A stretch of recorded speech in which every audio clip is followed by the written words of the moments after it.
Good evening, and welcome to the very first in a series of Georgetown African American Historic Landmark Projects lectures leading up to the installation of over 40 plus historic bronze markers featuring the accurate stories of African Americans who lived in, worked in, and assisted in building Georgetown.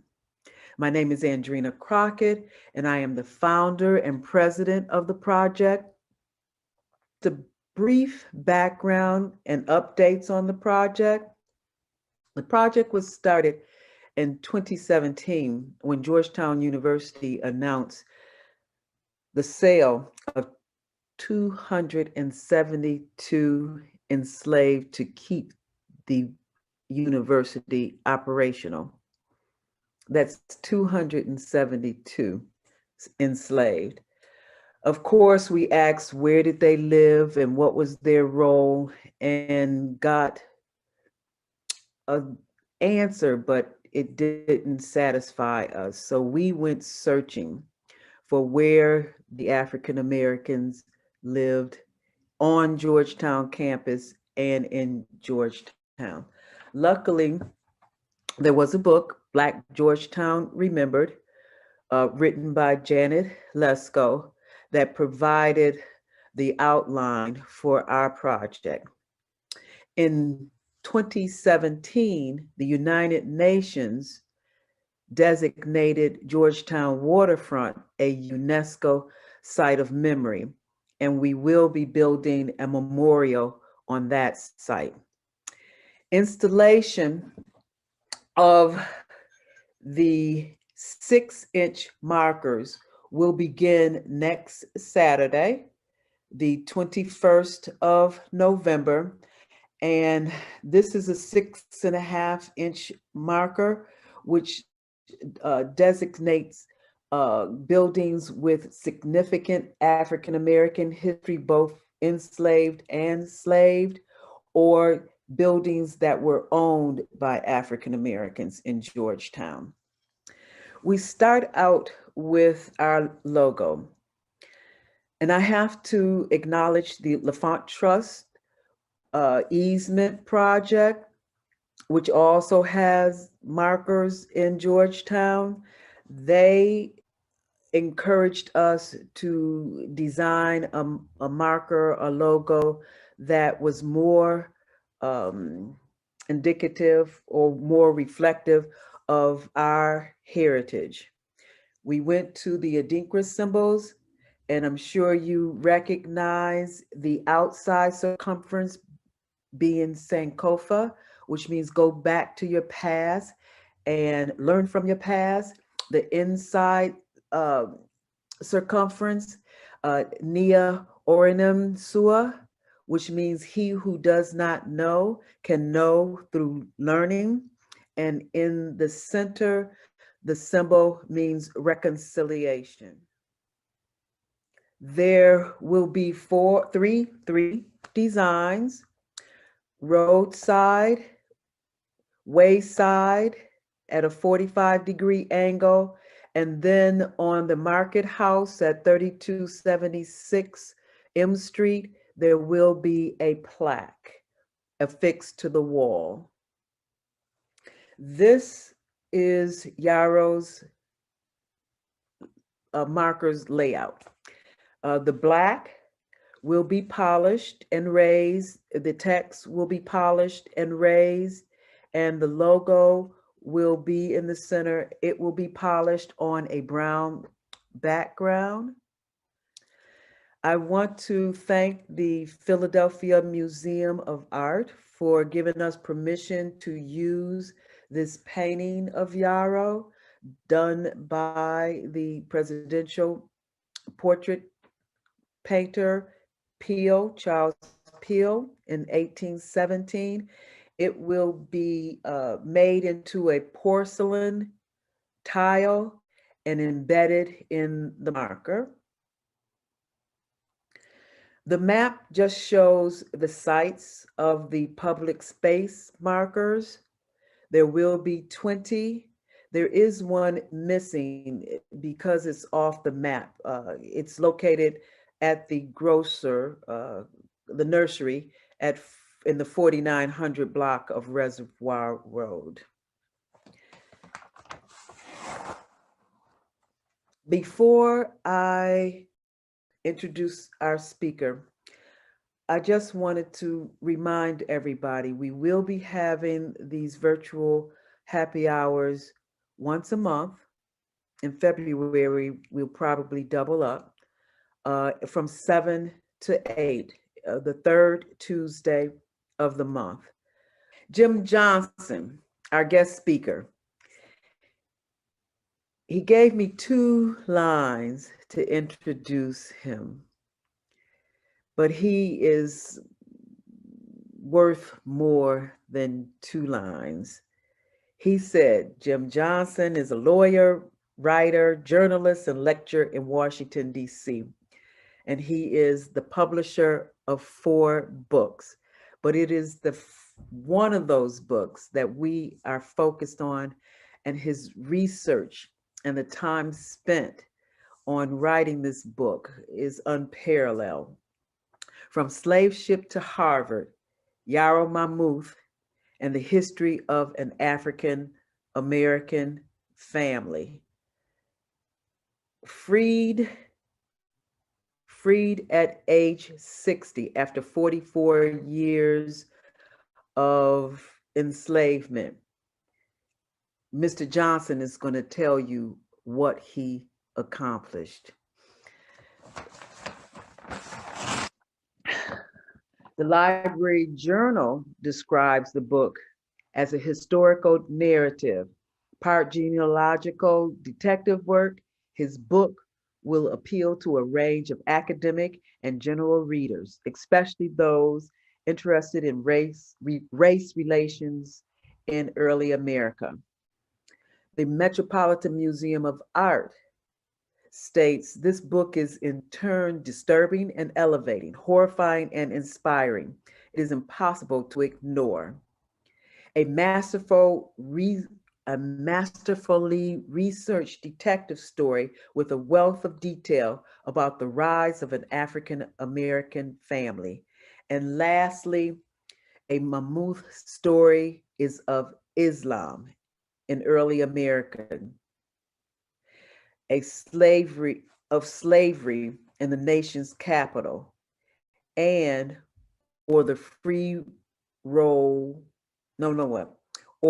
role free Blacks played to free their sisters and brothers. Without further ado, ladies and gentlemen, Jim Johnston. Thank you, Andrina. I appreciate the opportunity to talk to you always, and to talk to all the people that are watching tonight, and to all the what you're doing in Georgetown. You know, historically, a third of Georgetown was African American, and I think it's very important to keep that in mind and to have physical evidence of that. With that, let me start my presentation, which is a PowerPoint, and we'll run through it.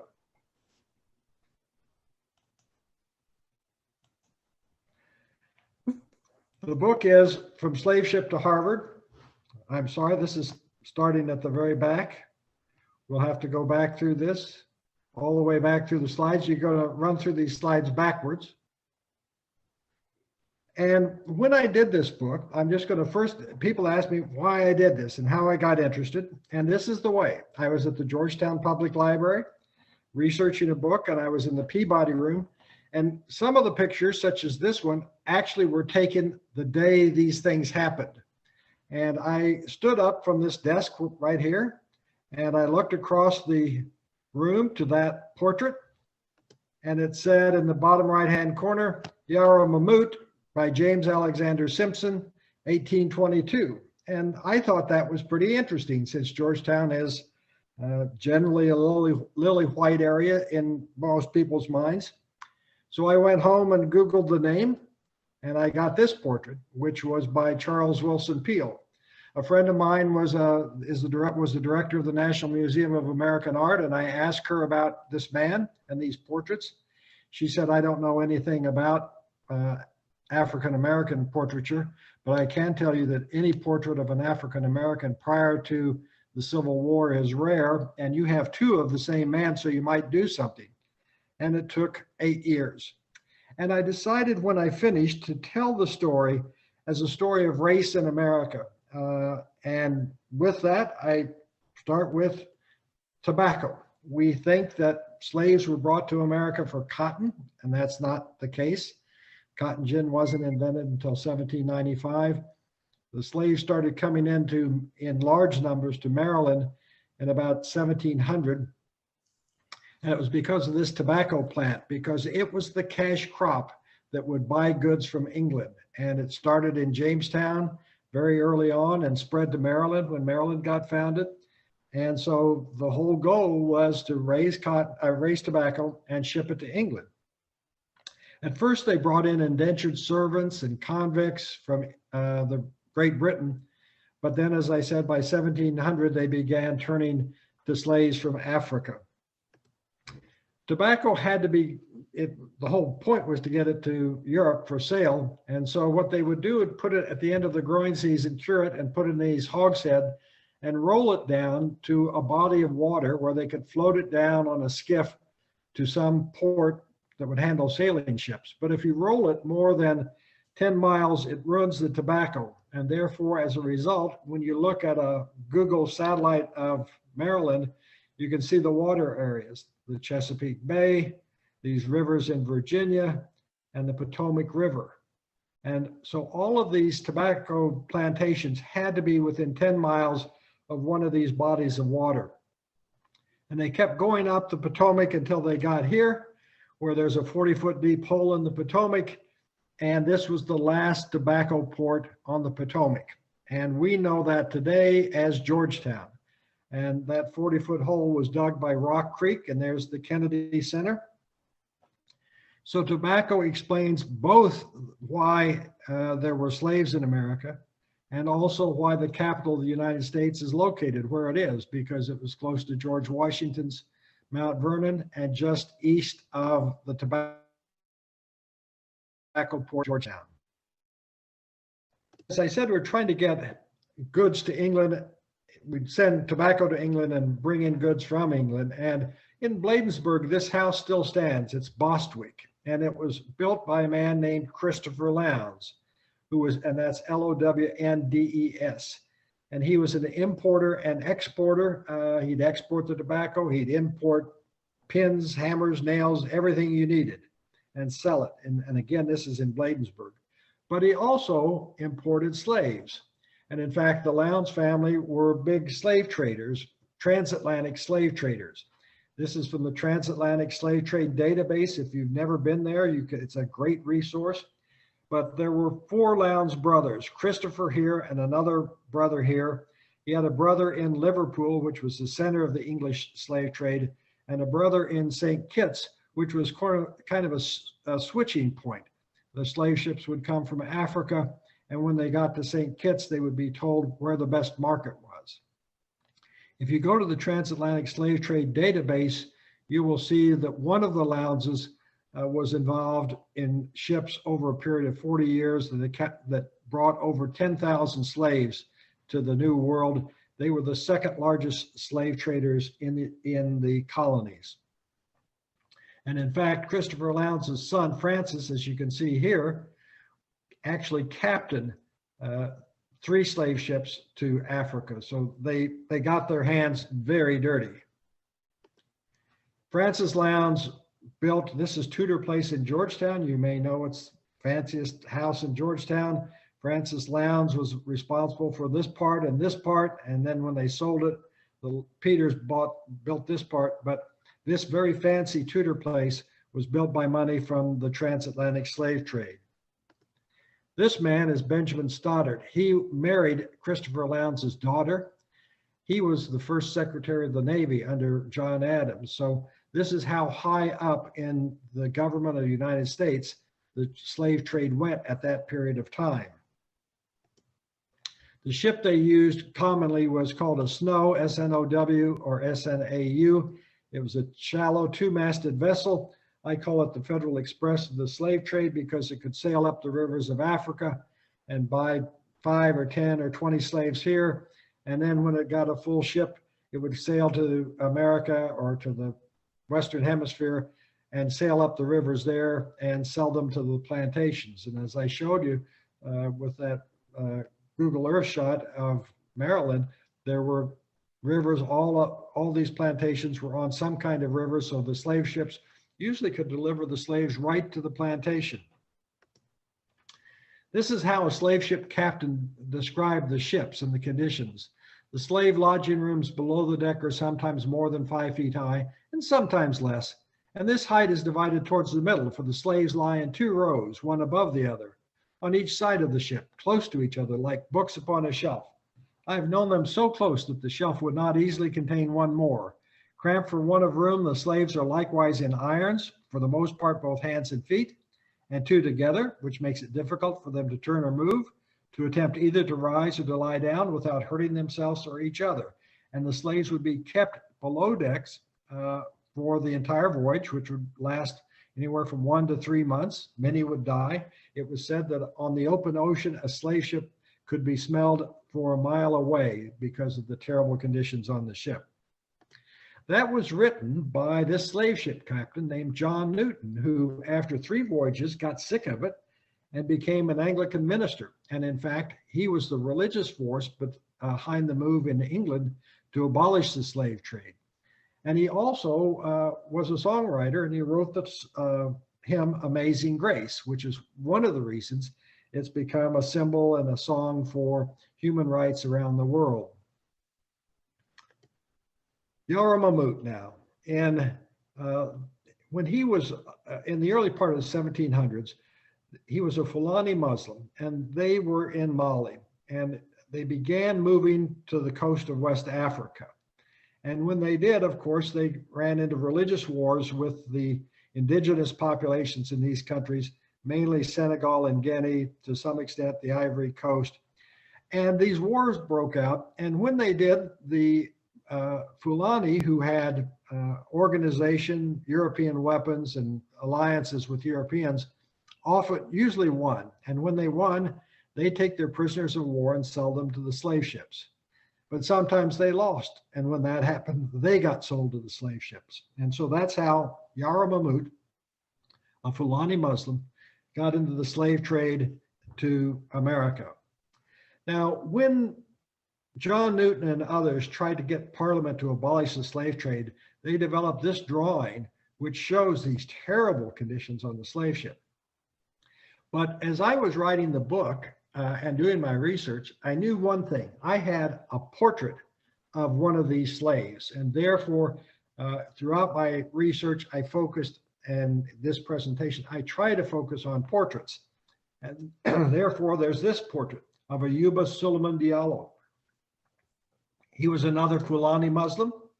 He was brought to Maryland 20 years before Yarrow in 1732. He was educated, he could read and write, and his father was a imam in West Africa. So when he got here, he was taken out to the eastern shore and put on a tobacco plantation. The white boys kicked dirt in his face when he bowed to pray. Very unhappy, obviously. And so he did an unusual thing. He sat down and he wrote a letter, and he said, "Dear Dad, get me out of here." Now, how he thought that letter was going to get back to his father in Africa is an interesting question. But strangely enough, it did get to some men in England who said, "Oh boy, let's bring this fellow to England and learn about him." And so they did. And here is a portrait by an English painter named William Hoare, who was a student of Thomas Gainsborough. It's a magnificent portrait. It's in the National Portrait Gallery in London. And this portrait and the portrait of Yara Mahmood by Charles Wilson Peale are 2 of a handful of paintings of men who were on slave ships. So these are very rare portraits. Here is the ad for Yara Mahmood's arrival in Annapolis from the Maryland Gazette. Just imported in the Elijah, Captain James Lau, directly from the coast of Africa. A parcel of healthy slaves consisting of men, women, and children. and will be disposed of on board the said vessel in the Severn River on Thursday, the 4th day of June, 1752, for sterling money, bills of exchange, gold, or paper currency. Benjamin Tasker Jr. and Christopher Lowndes, the slave trader I was telling you. But Lowndes had married Tasker's sister, so these men were brothers-in-law, and Tasker's father was the acting governor of Maryland. So that, again, that's how high up in the slave trade this went. I mean, in the colonial governments this went. Here's Annapolis, the Severn River, the port of Annapolis. My guess is the Elijah was anchored right about here, and there's the Naval Academy. And I have another portrait, Elizabeth Tasker Lowndes. This is Christopher Lowndes' wife, done by Charles Wilson Peale. So, you know, Peale was painting both slave in Yarrow and the slave trader's wife. She doesn't look terribly good in this because she was dying. Now, Yarrow got to America. He was owned by first Samuel Bell until he died, then Brooke Bell, his son, until he died, and then by Upton Bell, who freed Yarrow. And you can see Upton Bell